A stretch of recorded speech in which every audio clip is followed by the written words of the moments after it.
Nous sommes à la fin du mois de mars de l'année 1229 et le groupe de pèlerins en charrette, les ombres de Saint-Germain-des-Prés, arrive avec les cavaliers à une auberge relais.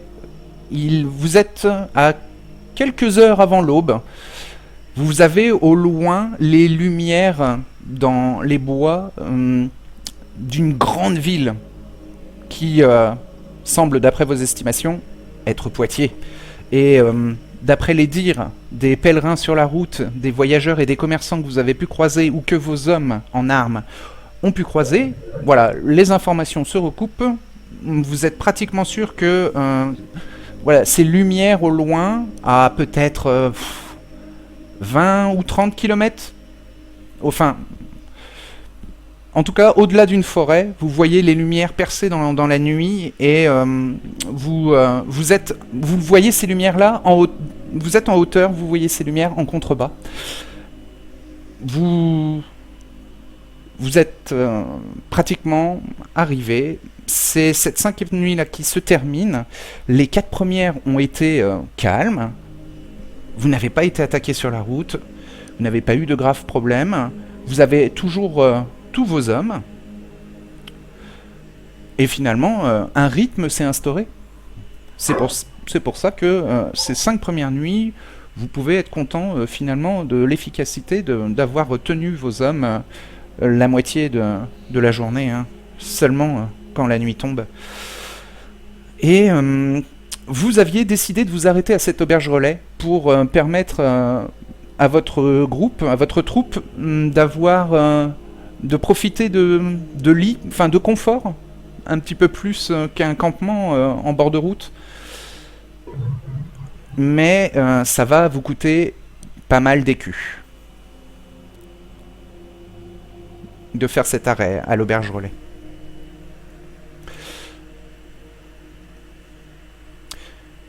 Le toit est tuilé et il y a plusieurs fenêtres à l'auberge relais qui indiquent que le bâtiment est vraiment moderne, hein, fait de bois et de pierre,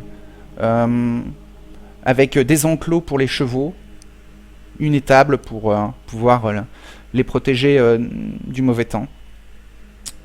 Il y a quelques servants, des serviteurs enfants qui courent aux alentours du bâtiment et qui se mettent en place en vous voyant approcher et en vous voyant ralentir.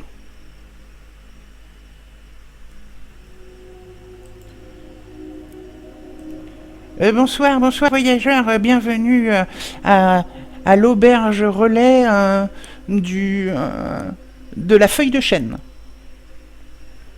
Mais c'est le nom de l'auberge.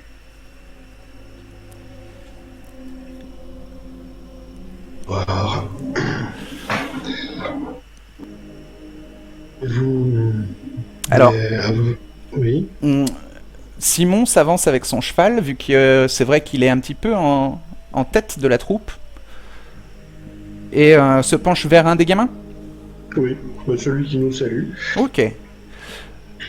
Donc il est... Je précise... Son visage... Ah oui, précise. Je précise que mes yeux ne sont pas rouges. Non, ouais, c'est ça, ils sont jaunes.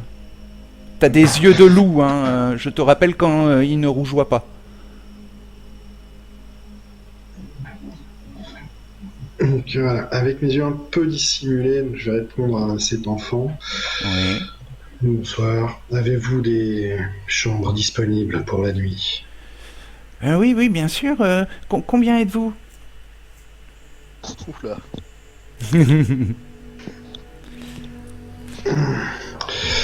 J'ai besoin de lits pour les 10 soldats qui m'accompagnent, ainsi que pour une personne de haute valeur. C'est une pièce par lit. Alors quand le petit vous dit une pièce, ça sous-entend une pièce d'argent. S'il vous dit un sou, ça sous-entend un sou en cuivre. Et s'il vous dit un écu, ça sous-entend un écu d'or. Est-ce que l'un de vous est bon en intendance, en gestion? C'est sénéchal, ça, c'est ça? Voilà, c'est ça. C'est la compétence sénéchal, oui. Pas moi. J'ai un petit peu. Ouais, au moins un te permet de connaître un peu la gestion des pièces, les valeurs. Par exemple, un écu vaut 12 pièces. Une D'accord. pièce vaut 10 sous. D'accord. Voilà. Et c'est fait exprès par la noblesse qu'un écu vaut 12 pièces parce que les gens ne peuvent compter qu'avec leurs 10 doigts. Et au-delà des pièces, même les commerçants qui n'ont pas d'éducation se perdent dans leur compte. Et ce qui fait que le décompte des écus est réservé à la noblesse qui a une éducation mathématique plus poussée.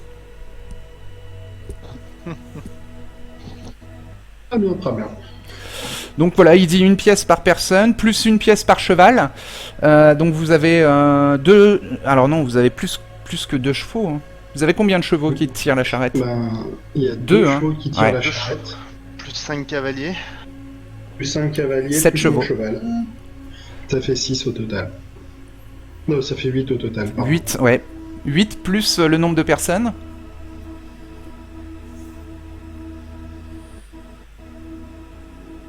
Vous êtes combien en tout? Compte autant de personnes, hein. 4, Et les 10 soldats. 12. J'aurais dit 12 moi au total. Et les 10 soldats, plus nous 4, ça fait 12. Non, ça fait 14. 14. Si on compte l'enfant comme une personne, J'avais compté 8 soldats. Ah bah oui. Il y en a deux de plus. L'enfant, tu veux payer un lit pour l'enfant? Non, il va dormir dans ma chambre, donc c'est bon. Ouais, il dort dans ton lit, Hugues. Très bien. Donc ça fait 11. 11 plus 8, 19 pièces. Ça vous coûte 19 pièces pour rester la prochaine journée à l'auberge.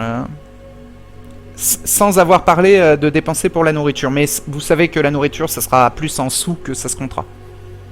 Ça, vos hommes pourront le gérer. 19 pièces, tu dis?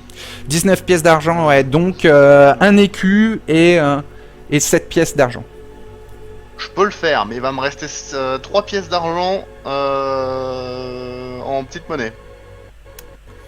Si je peux me permettre, j'ai encore la bourse pleine. Oh, mais je t'en prie.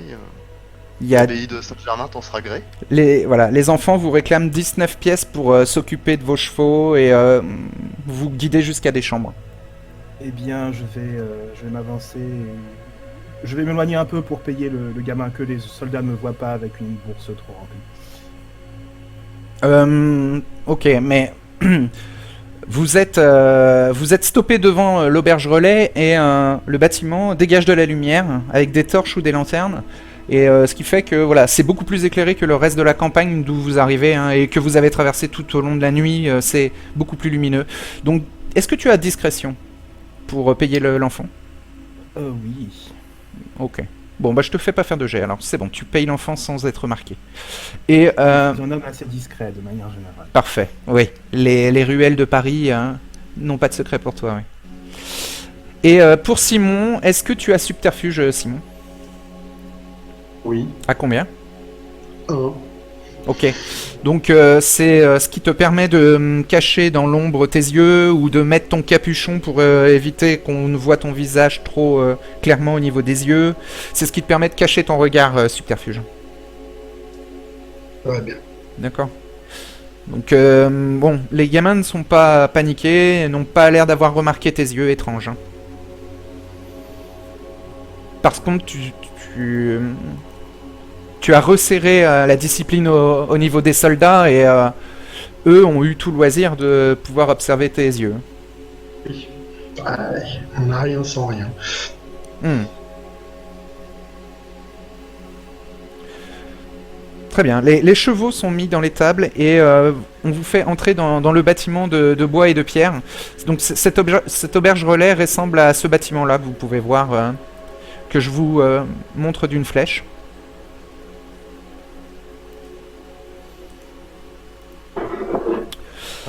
Donc, vous traversez une salle commune où vous voyez des gens qui sont en train de dormir à même le sol dans des couvertures. Sous les tables, sous les chaises, il y a peut-être 5 personnes qui dorment dans la semi-obscurité de la salle commune. Vous voyez une cheminée avec des braises et un filet de fumée qui en remonte, mais il n'y a plus de feu vif dans la cheminée, elle est éteinte et elle n'éclaire plus depuis plusieurs heures. Mais au moins, il fait bon, il fait chaud dans l'auberge. Et ça contraste vraiment avec l'air extérieur qui est froid et qui est saisissant. On vous fait monter un escalier de bois qui vous amène à l'étage de l'auberge. Donc c'est un bâtiment à étage, donc c'est vraiment c'est un bâtiment moderne. Hein. Et vous faites craquer les planches de bois avec les bottes de voyage de toute votre troupe. Puis vous rentrez chacun dans vos chambres et vous remplissez tout l'étage. Vous avez une chambre chacun. Alors, pour les soldats, il y a 2 chambres de 4 lits qui leur sont plus ou moins adaptées. Mais vous arrivez à avoir une chambre individuelle chacun. Sauf pour toi, Hugues, où tu es en compagnie d'Ethanaël, ton fidèle petit serviteur. Tout à fait. Très bien, la journée va bientôt se lever. Vous avez moins d'1 heure une fois que vous vous êtes installé dans vos chambres. Si vous voulez, vous pouvez faire un dernier point entre vous avant que la journée ne se lève. Oui, je pense que c'est... Hugues, en tout cas, va essayer d'aller trouver Anselme et Simon pour faire un point sur la fin du voyage. Mhm. Et sur la situation à Poitiers,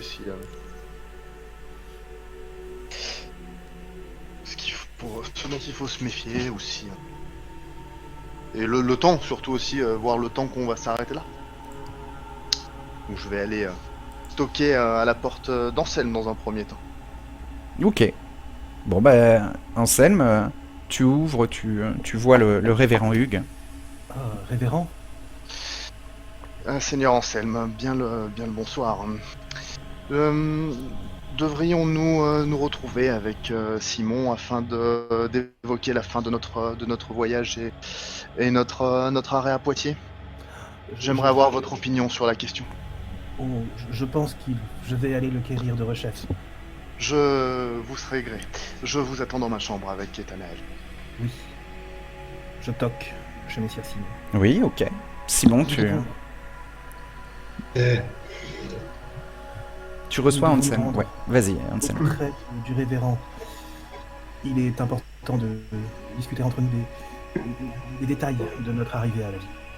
Soit j'arrive. Donc vous Je suis vous Anselme. vous retrouvez dans la chambre d'Hugues.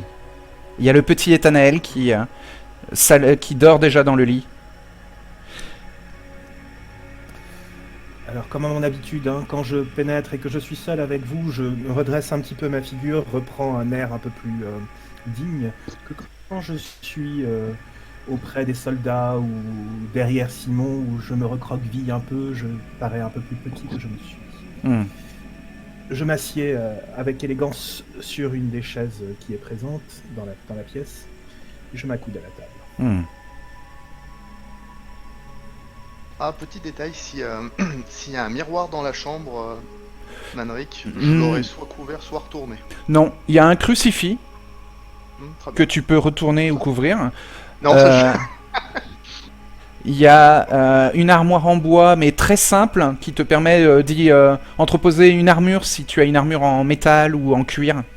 Ce qui te permet aussi de mettre tes bottes. Et tu as aussi une espèce de gros bac d'eau qui ressemble à un tonneau en bois aussi, circulaire, et qui est à côté de l'armoire.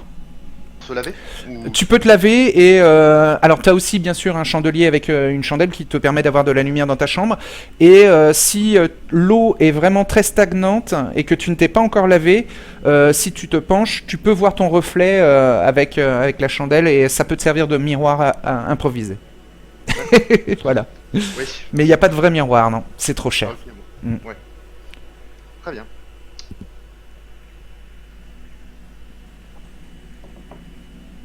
Révérend, vous avez donc fait mander Simon et moi, et je pense qu'il serait bon effectivement de discuter de comment nous allons pénétrer dans cette ville.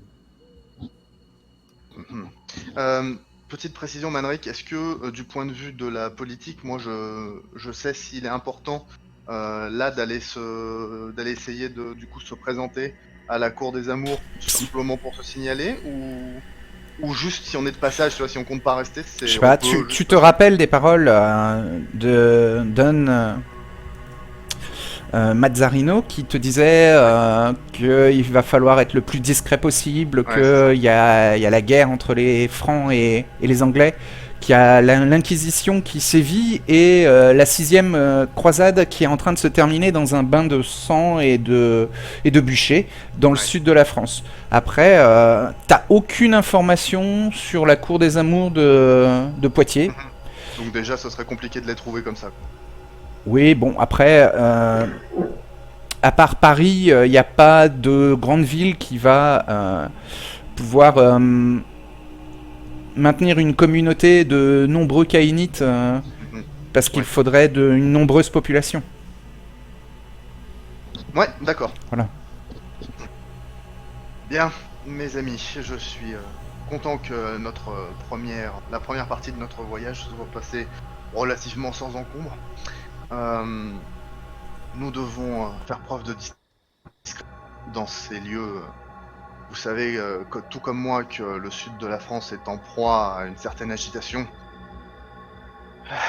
Et il nous faut nous hâter. Je pense que nous devrions donc laisser les hommes se reposer, peut-être une journée, puis nous remettre en route le plus rapidement possible. Notre mission, je n'ai pas besoin de vous le rappeler, est cruciale pour l'abbaye de Saint-Germain et notre bienfaiteur.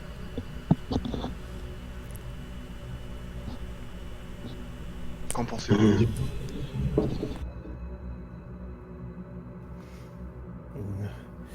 Je suis du même avis que vous, révérend. Je pense que les hommes ont besoin d'un peu de repos, mais que nous ne devrions pas trader.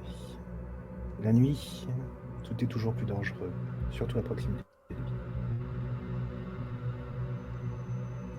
villes. Là, notre route va nous faire passer proche de Bordeaux, qui est une cité à laquelle nous ne devrions pas trop nous attarder. Nous serons plein dans le territoire sous la coupe d'Aliénor d'Aquitaine. C'est juste, peut-être devrais-je m'entretenir avec le caporal afin de le convaincre que un arrêt à Bordeaux serait dangereux. Si je puis me permettre, révérend, et si vous voulez mon avis, je pense que une fois que nous serons à proximité de Bordeaux, il faudra indiquer aux hommes que notre réelle mission est une mission secrète pour contrer les hérésies qu'il y a dans le comté de Toulouse. Ça justifiera le fait que l'on s'écarte du chemin de Saint-Jacques et que l'on évite la ville de Bordeaux. Et plus est, cela pourrait donner un sentiment à nos hommes comme quoi nous leur faisons confiance et que nous les utilisons pas comme de simples pantins dans une bataille. Oui, cela les valoriserait. Ce sont des paroles, de sages paroles. Comme à mon habitude, Manéric, j'essaye d'observer si dans les coins de la pièce il n'y a pas des petits animaux qui traîneraient. je suis assez paranoïaque là-dessus. Il y a des insectes, mais le seul animal, c'est Ethanaël qui dort dans le lit. Profondément, il ronfle. Vous me voyez tout de même jeter de temps en temps des regards en coin. Tu vois des toiles d'araignée, hein. Tu vois quelques petits cafards peut-être courir le long des plaintes, mais quelques mythes peut-être aussi dans le fond de l'armoire, mais non, rien de... Aucun animal de type mammifère ou... Non, aucun animal n'est caché. Même Même aux fenêtres, il n'y a pas d'animaux. Autres que les vôtres, hein. Mais vos animaux sont soit à l'étable, soit dans vos chambres. Je considère que là, vous êtes sans vos animaux. Tant mieux. D'accord. Révérend, il faudra aussi songer, peut-être, si jamais nous avons des problèmes, à utiliser toutes les ressources que nous disposons pour acheter éventuellement le silence des seigneurs par lesquels nous passerons. Oui, à ce sujet, j'y réfléchissais, voyez-vous. J'ai en ma possession un certificat me permettant de retirer un certain nombre d'écus du trésor. Et il me faut pour cela rejoindre une abbaye ou un lieu dans lequel je puisse échanger ce certificat. Car, voyez-vous, je n'ai plus grand sous sur moi. Et si nous avons en effet, comme vous le dites, si bien besoin d'acheter certaines faveurs ou certains services, il va me falloir quelques écus disponibles à portée de main. Et pas un simple bout de papier, quelle que soit sa valeur.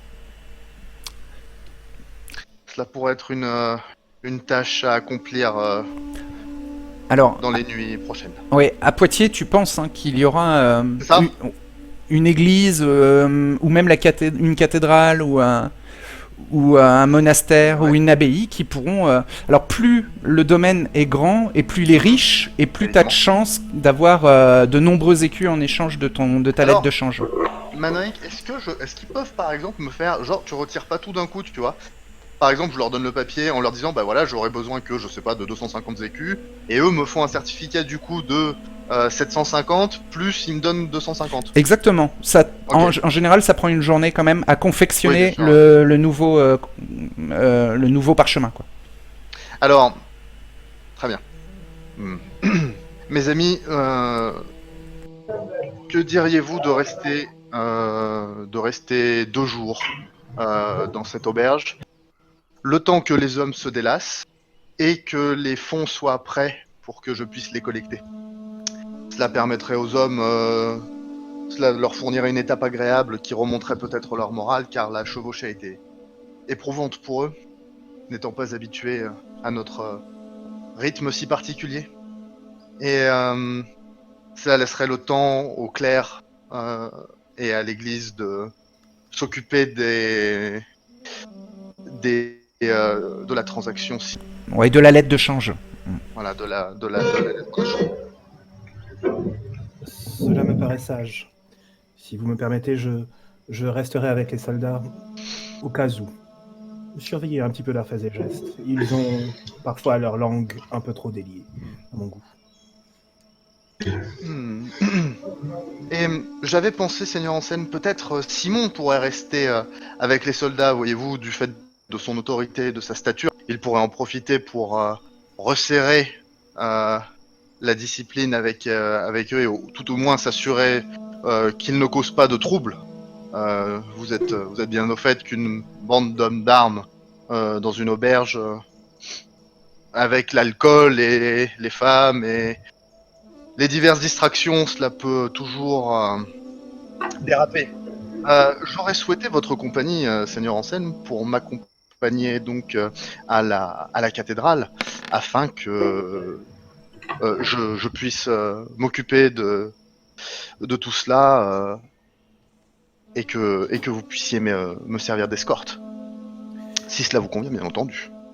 Alors pour te répondre, tu vois que avant je reprends une attitude un petit peu d'homme du peuple, je me remets un peu le dos au boss. Mhm. Pour cela, il ne faudra pas que ce paltoquet d'Anselme vous accompagne, et là je produis la bure qui me restait dans mes vêtements. Peut-être le moine Ouais. Anselme pourrait vous accompagner. Je te fais un grand sourire. Frère Anselme. Frère Anselme vous accompagnera avec plaisir. Eh bien, ce sera un plaisir partagé, frère Anselme. Content de vous compter avec moi. Messire Simon, vous n'aurez pas besoin de mes actions plus discrètes auprès des hommes? Je pense que je devrais réussir à survivre le temps que tu accomplisses cette tâche. Il ne faudra peut-être pas hésiter à nous accompagner après. Vous êtes aussi un noble et votre présence à l'intérieur de la ville justifiera entièrement notre passage.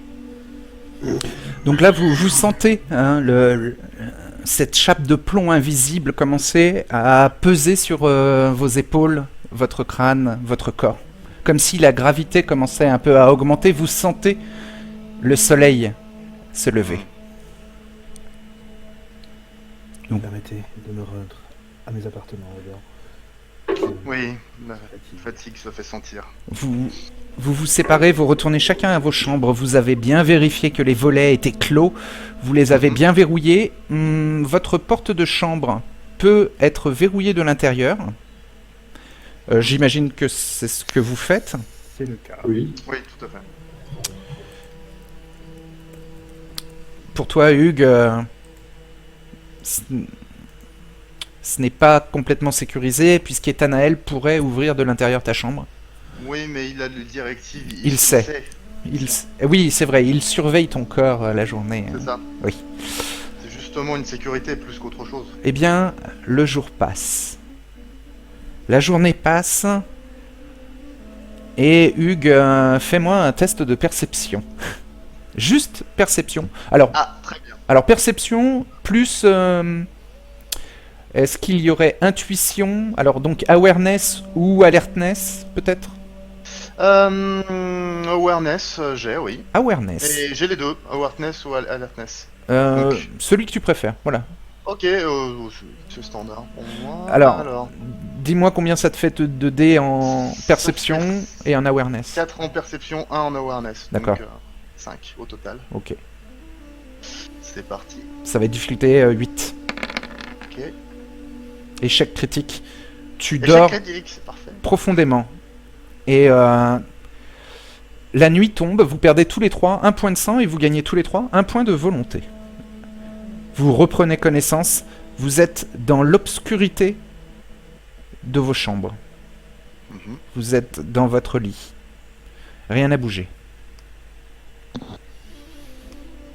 Une nouvelle nuit se lève.